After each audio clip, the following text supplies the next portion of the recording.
मेरा नाम सविता है। मेरी एक बेटी और एक बेटा है।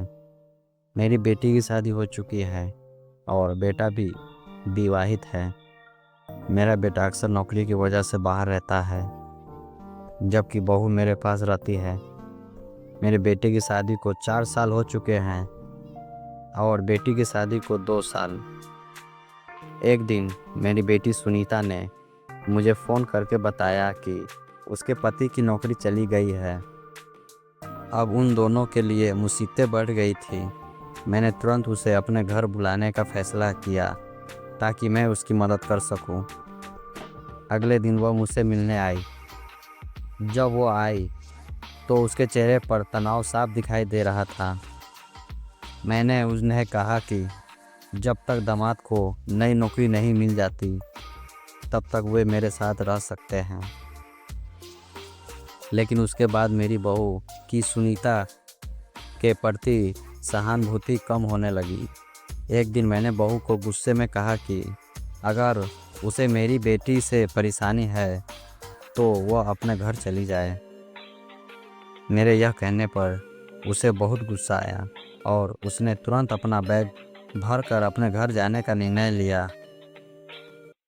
उसके जाने के बाद मेरी बेटी घर में पहले की तरह सहज हो गई। कुछ दिनों बाद दामाद अचानक मेरे कमरे में आए।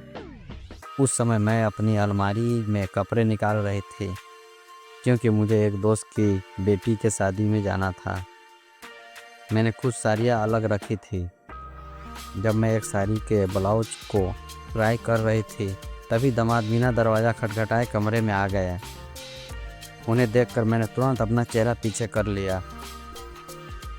यह सब बहुत अनपेक्षित था और इससे मुझे और दामाद दोनों को असहज महसूस हुआ। मैंने जल्दी खुद को संभाल लिया और साड़ी को समेटा। जैसे ही मैंने दामाद की ओर देखा, वे मेरे बेड के पास खड़े थे। दामाद ने कहा, सासू माँ, मैं अचानक आपके कमरे में आ गया, इसके लिए माफ़ कीजिए। उन्होंने माफ़ी मांगने के बाद थोड़ा दूरी बनाते हुए कहा, आप जो कुछ भी मेरे और सुनीता के लिए कर रहे हैं यह सच में बहुत बड़ी बात है। आजकल दामाद को घर में ठिकाना देने वाली माताएं ही होती हैं, लेकिन आप मुझे अपने बेटे की तरह संभाल रही है। चिंता मत करें, मैं ज़्यादा दिन यहाँ नहीं रुकूंगा। आखिरकार मैं इस घर का दामाद हूँ और दामाद को ससुराल में ज़्यादा दिन रहना शोभा नहीं देता। मैं जल्दी से जल्दी नौकरी की तलाश कर रहा हूँ।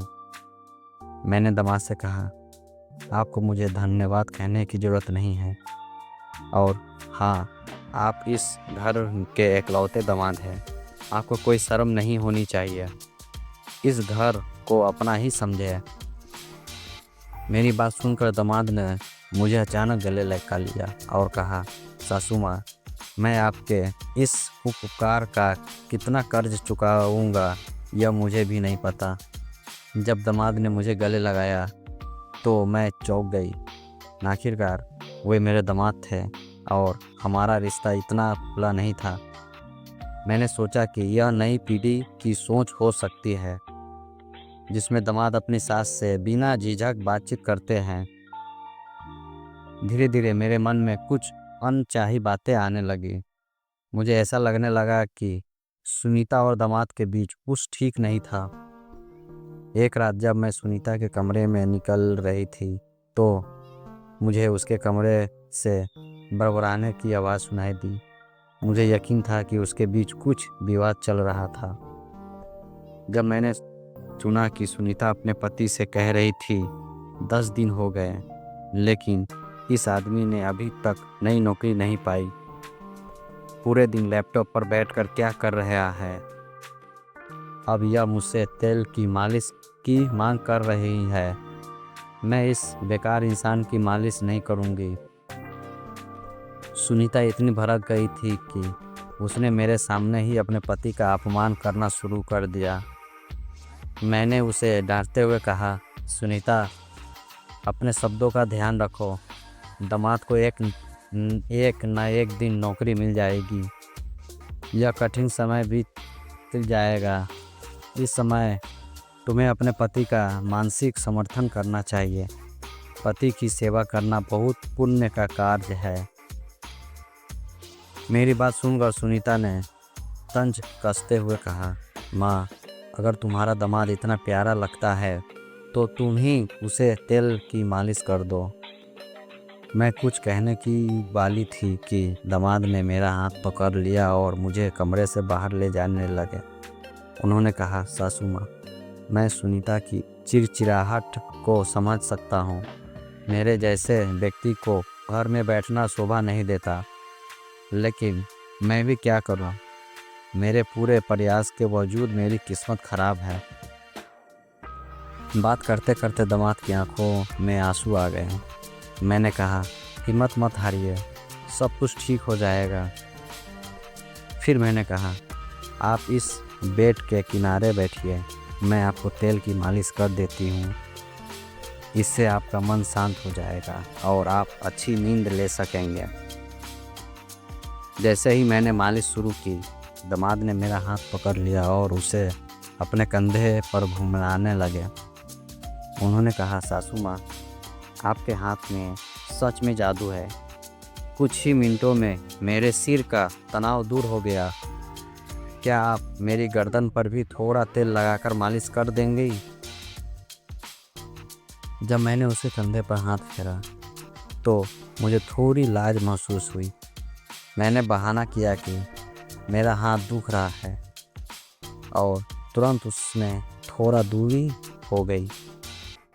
कुछ दिनों बाद दामाद को नौकरी मिल गई। नौकरी मिलने के 2 दिन बाद मेरी बेटी ने बताया कि वह पेट से है। यह सुनकर मुझे बहुत आनंद आया। मैंने सोचा कि मुझे उसे और कुछ दिनों तक अपने पास रखना चाहिए, लेकिन उन 2 दिनों में मैंने देखा कि सुनीता की हालत ठीक नहीं थी। धीरे धीरे दामाद ऑफिस जाने लगे। मैं उनके लिए टिफ़िन तैयार करती और वह शाम को लौटते तो मेरी मदद करने आते। इस तरह देखते देखते 1 महीना बीत गया। फिर एक दिन दामाद रात में मेरे कमरे में आए और कहने लगे, सासू माँ, अब मैं सुनीता के साथ एक ही कमरे में नहीं सो सकता। उसके बेड सिग्नल के कारण मुझे रात भर अच्छी नींद नहीं आती। मैंने उन्हें समझाया कि यह सब गर्भावस्था के कारण हो रहा है, लेकिन उन्होंने कहा, अगर आपको कोई दिक्कत नहीं हो तो क्या मैं आज से आपके कमरे में सो सकता हूँ? मैंने कहा, ठीक है दामाद जी।